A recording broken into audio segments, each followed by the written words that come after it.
السلام علیکم ورحمۃ اللہ تعالی وبرکاتہ۔ الحمد للہ رب العالمین والصلاة والسلام علی سید المرسلین وعلی آلہ واصحابہ اجمعین، اما بعد فاعوذ باللہ من الشیطان الرجیم، بسم اللہ الرحمن الرحیم۔ ام حسبت ان اصحاب الکہف والرقیم کانوا من آیاتنا عجبا۔ آمنت باللہ صدق اللہ مولانا العظیم وبلغنا رسولہ النبی الامین المکین الکریم ونحن على ذلك لمن الشاہدین والشاکرین والحمد للہ رب العالمین۔ الصلاة والسلام علیک یا رسول اللہ وعلى آلک واصحابک یا حبیب اللہ۔ الصلاة والسلام علیک یا نبی اللہ وعلى آلک واصحابک یا نور اللہ۔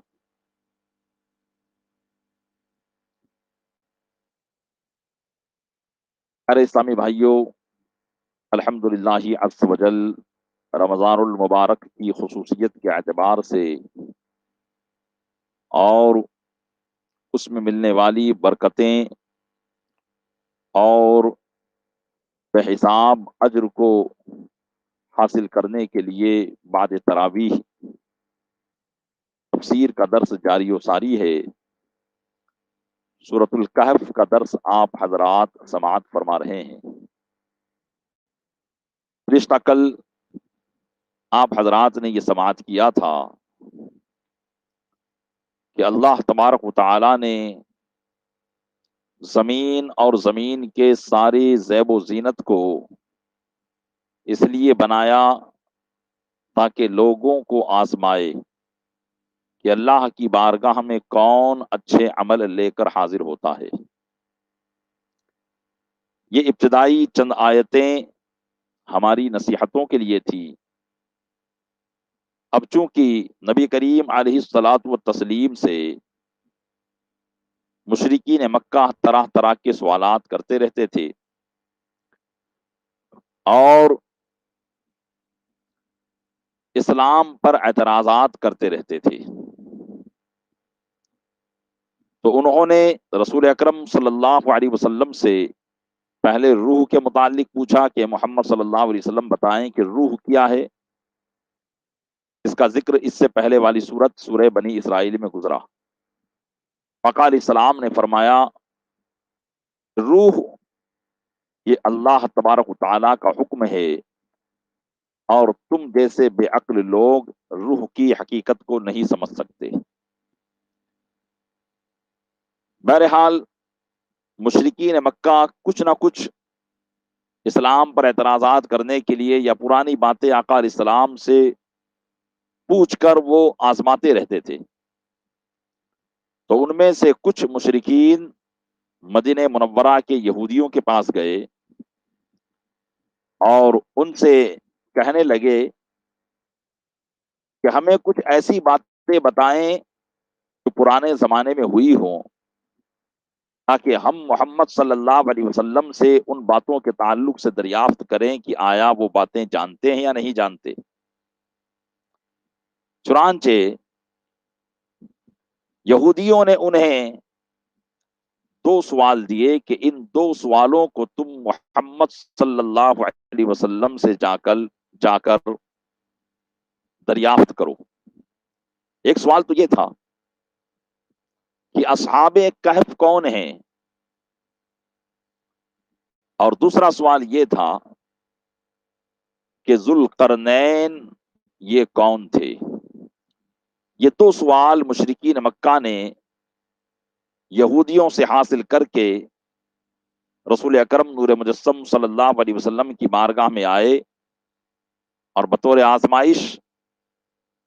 آپ سے ان دو سوالوں کے جوابات مانگے۔ سرکار دو عالم نور مجسم صلی اللہ علیہ وسلم نے ارشاد فرمایا کہ آئندہ کل آئیے گا، میں آپ کو ان 2 سوالات کے جوابات بتا دوں گا۔ نبی اکرم صلی اللہ علیہ وسلم نے یہ ارشاد فرمایا، لیکن انشاءاللہ نہ کہا۔ سرکار دو عالم صلی اللہ علیہ وسلم سے جب بھی کوئی ایسی بات دریافت کی جاتی تو آقا علیہ الصلوۃ والسلام پر وحی کا نزول ہوتا اور وحی کے ذریعے آپ ان باتوں کو بتا دیا کرتے تھے۔ لیکن جب آپ نے انشاءاللہ نہ کہا تو وحی کا سلسلہ رک گیا، یہاں تک کہ 15 دن تک وحی نازل نہ ہوئی۔ اب مشرکین کو موقع مل گیا، روزانہ آقا علیہ السلام کی بارگاہ میں آتے اور اپنے سوال کا مطالبہ کرتے، اس کے جواب کا مطالبہ کرتے، اور پھر جواب نہ ملنے پر طرح طرح کی باتیں بناتے اور کہتے کہ ہم تو ایسے نبی پر کیا ایمان لائیں جو اس طرح کی باتیں بھی نہ جانتا ہو۔ غرض کی یہ حالت مفسرین فرماتے ہیں کہ 15 دن تک جاری و ساری رہی، اور 15 دن تک وہ لگاتار ان سوالات کے جوابات کا مطالبہ کرتے رہے۔ 15 دن کے بعد پوری سورہ کہف نازل ہوئی، جس میں اللہ تبارک و تعالی نے اصحاب کہف کا بھی ذکر فرمایا اور حضرت ذوالقرنین کا بھی ذکر فرمایا، اور ارشاد فرمایا کہ تم کو جتنی باتیں یہودی بتاتے ہیں اتنی ہی باتیں تم پوچھتے ہو، ہمارے محبوب صلی اللہ علیہ وسلم پر ہم تو ایسی باتیں نازل کرتے ہیں کہ جو یہود و نصارہ بھی نہیں جانتے۔ اور پھر حضرت موسیٰ اور خضر علیہ السلام کے واقعے کو بھی اس میں بیان کیا گیا۔ الغرض سرکار دو عالم صلی اللہ علیہ وسلم پر اصحاب کہف کا واقعہ سورہ کہف میں بیان کیا گیا۔ قرآن کریم اس کی آیت نمبر 9 میں ارشاد فرماتا ہے، ام حسبت ان اصحاب الکہف والرقیم کانوا من آیاتنا عجبا، کیا تمہیں معلوم ہوا کہ پہاڑ کی کھو اور جنگل کے کنارے والے ہماری ایک عجیب نشانی تھے؟ اصحاب کہف کے بارے میں یہ دریافت کیا گیا، اللہ تبارک و تعالیٰ نے ارشاد فرمایا، کیا تم نے یہ گمان کیا کہ اصحاب کہف اور جنگل کے کنارے والے ہماری ایک عجیب نشانی تھے، ان کو تم نے ایک عجیب نشانی سمجھ لیا اور اس کے بارے میں تم سوال کرنے لگے، حالانکہ ہماری عجیب نشانیوں کو تم راتوں دن دیکھتے ہو۔ یہ بغیر ستون کا آسمان، کیا یہ ہماری عجیب نشانی نہیں ہے؟ یہ ستاروں کا چمکنا، یہ چاند اور سورج، کیا یہ ہماری عجیب نشانیوں میں سے نہیں ہے؟ اصحاب کہف جو اپنی غار میں 300 سال تک سوتے رہے، تم نے اس کو عجیب سمجھ لیا، حالانکہ اس سے زیادہ ہماری عجیب چیزیں، عجیب نشانیاں تم راتوں دن دیکھتے رہتے ہو۔ تو پہلے تو اللہ تبارک و تعالیٰ نے یہاں پر ان کو اس طریقے سے ارشاد فرمایا کہ تم نے کیا اس معاملے کو عجیب سمجھ لیا۔ ایک بات اس کے ضمن میں عرض کرتا چلوں، حضرت امام علی مقام امام حسین رضی اللہ تعالیٰ عنہ کی جب شہادت ہوئی اور آپ کو شہید کر کے آپ کا سر مبارک جب نیزے پر چڑھایا گیا اور کوفہ کے بازار میں شہدائے کربلا کے سروں کا جلوس نکالا گیا، تو حضرت امام علی مقام کا سر مبارک سب سے آگے تھا، جو کہ جسم سے الگ ہو چکا تھا۔ صحابی رسول حضرت زید بن ارقم رضی اللہ تعالیٰ عنہ جو کوفہ میں رہا کرتے تھے، آپ ارشاد فرماتے ہیں کہ جس وقت امام علی مقام کے سر مبارک اور دیگر شہدائے کربلا کے سر مبارک کا جلوس نکالا جا رہا تھا، اس وقت میں اپنے گھر کے بالا خانے پر تھا، یعنی بالکنی جو دوسرے مالے کی بالکنی ہوتی ہے اس پر تھا، اور شہدائے کربلا کی اس حالت پر کو دیکھ کر آنسو بہا رہا تھا۔ اتنے میں امام علی مقام کا سر مبارک میرے بالے کھانے سے قریب ہو کر گزرا، کیونکہ انہوں نے نیزے پر بلند کر رکھا تھا، تو قریب ہو کر گزرا تو میں نے دیکھا کہ آپ کے لبہائے مبارک تن سے جدا ہونے کے بعد بھی حرکت کر رہے ہیں۔ حضرت زید بن ارقم کہتے ہیں کہ میں نے اپنے کان کو آپ کے لبہائے مبارک کے قریب کیا تو امام عالی مقام کے لبہائے مبارک اس آیت کی تلاوت فرما رہے تھے، ام حسبت ان اصحاب الکہف والرقیم کانوا من آیاتنا عجبا، کیا تم نے اصحاب کہف کے واقعے کو ہماری عجیب نشانیوں میں سے سمجھ لیا؟ حضرت زید بن ارقم کہتے ہیں کہ میں نے جب یہ آیت امام عالی مقام کے لبہائے مبارک سے سنی تو میں نے عرض کیا، یہ امام آپ کا معاملہ اور آپ کا واقعات تو اصحاب کہف سے زیادہ عجیب و غریب ہے۔ ان کے جسمان مبارک تو تر و تازہ تھے، پورے صحیح و سالم جسم تھے، لیکن اے امام عالی مقام، آپ کا سر مبارک تو آپ کے تن سے جدا ہونے کے بعد بھی اللہ عز و جل کی نشانیوں کی گواہی دے رہا ہے۔ الغرض یہ ضمن میں ایک بات آئی تو میں نے بیان کر دی۔ تو یہاں اللہ تبارک و تعالیٰ نے اصحاب کہف کے تعلق سے ارشاد فرمایا۔ اب اصحاب کہف کون تھے؟ دیکھیے، کہف میں نے پہلے بھی بتایا کہ کہف کا معنی ہوتا ہے غار، یعنی پہاڑ میں جو کھو ہوتی ہے اس کو کہف کہا جاتا ہے۔ تو یہ اصحاب کہف کا معنی ہوا غار والے۔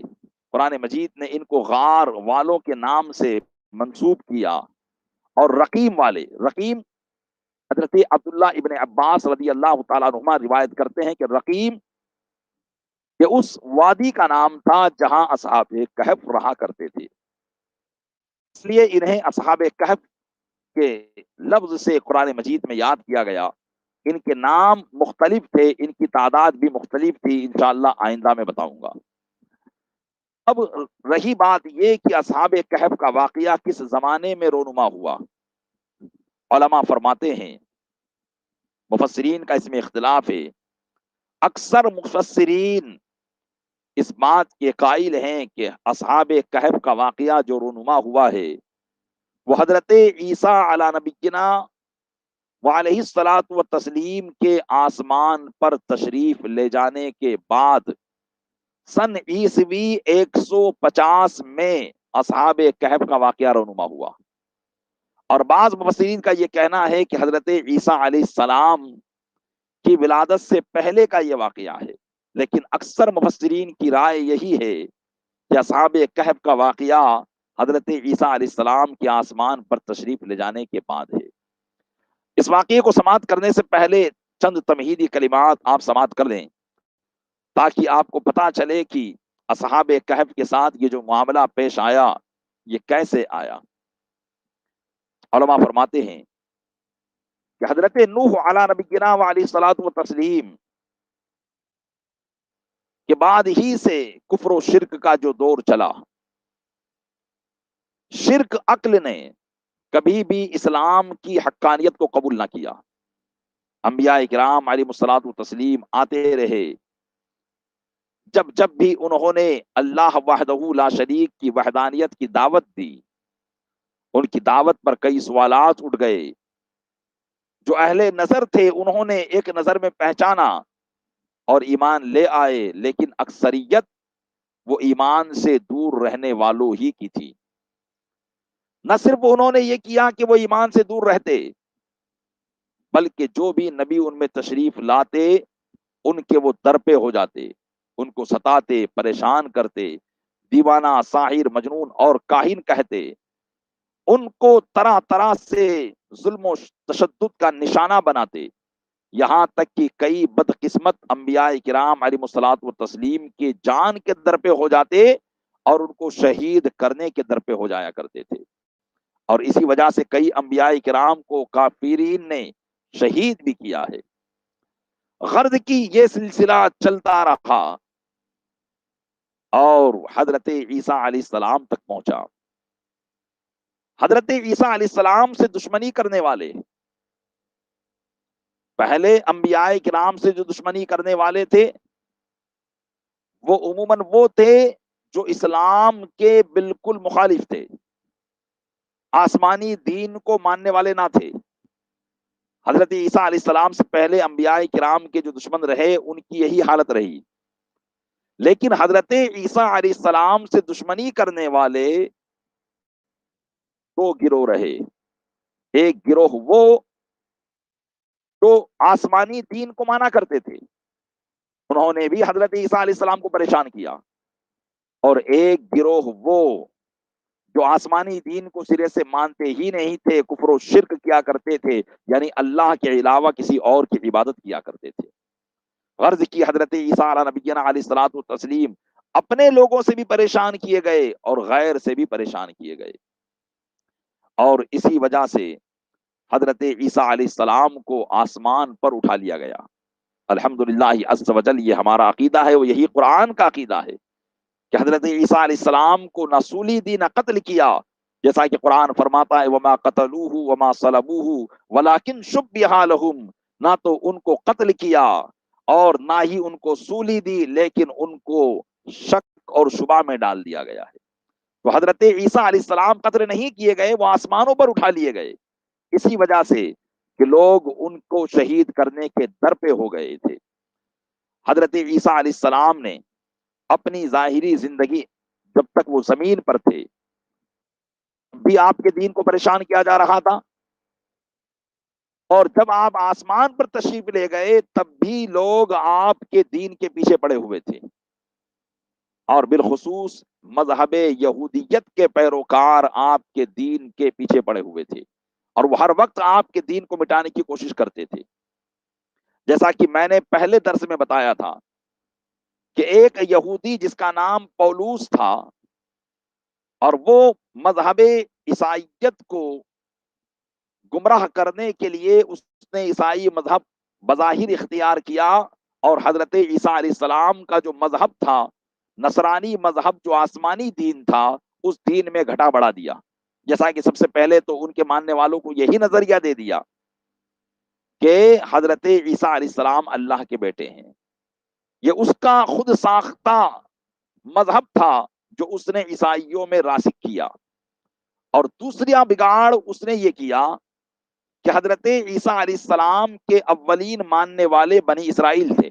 یعنی حضرت یعقوب علیہ السلام کی اولاد میں سے تھے، لیکن اس نے اسرائیلیوں کو حضرت عیسیٰ علیہ السلام کے دین سے دور کر دیا، اور غیر اسرائیل کو، یعنی جو حضرت اسرائیل حضرت یعقوب علیہ السلام کی اولاد میں سے نہ تھے، انبیاء کرام کی اولاد میں سے نہ تھے، جو دوسرے لوگ تھے، ان میں مذہب عیسائیت کی اپنی خود ساختہ، جو اس نے خود ساختہ مذہب عیسائیت بنا لیا تھا، جس میں اس نے طرح طرح کی فتنے فساد والی باتیں ڈال دی تھی، اس مذہب کو اسرائیلی کے علاوہ لوگوں کو جو ہے قبول کرنے کا اس نے جو ہے ایک سلسلہ چلایا۔ تو اس سے یہ معاملہ ہوا کہ بنی اسرائیل حضرت عیسیٰ علیہ السلام کے اس مذہب کو قبول کرنے سے دور ہو گئے، اور غیر اسرائیلیوں نے حضرت عیسیٰ کے مذہب کو قبول کیا، جو حضرت عیسیٰ کا مذہب نہیں تھا لیکن ان کی طرف منسوب تھا۔ اور آج تک کوئی بھی عیسائی وہ کسی اور مذہب کا ملے گا، کسی اور نسل کا ملے گا، لیکن اسرائیلی عیسائی نہیں ملے گا۔ جبکہ حضرت عیسیٰ علیہ السلام اپنے الفاظ میں یہ کہا کرتے تھے کہ میں اسرائیلی بھیڑوں کو جہنم کی آگ سے بچانے کے لیے آیا ہوں، لیکن اس نے اسرائیلیوں کو ہی آپ سے دور کر دیا۔ تو ایک معاملہ تو یہ کیا، اور دوسری بات اس نے اس مذہب میں یہ ڈال دی کہ حضرت عیسیٰ علیہ السلام ہمارے گناہوں کا کفارہ بن کر سولی چڑھا دیے گئے، لہٰذا اب ہم چاہے جتنا بھی گناہ کریں ہمیں جہنم کی آگ چھونے والی نہیں۔ اس لیے آج عیسائیت میں طرح طرح کے گناہ پائے جاتے ہیں، حالانکہ وہ عیسائیت حضرت عیسیٰ علیہ السلام کی لائی ہوئی عیسائیت نہیں تھی، بلکہ یہ خود ساختہ پولوس کی عیسائیت تھی۔ غرض کی تو یہ دیکھیے کہ اس نے حضرت عیسیٰ کی محبت میں، حضرت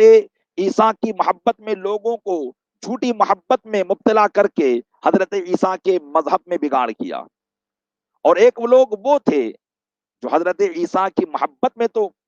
لوگوں کو نہیں لگاتے تھے، بلکہ سرے سے حضرت عیسیٰ کے دین کے دشمن تھے۔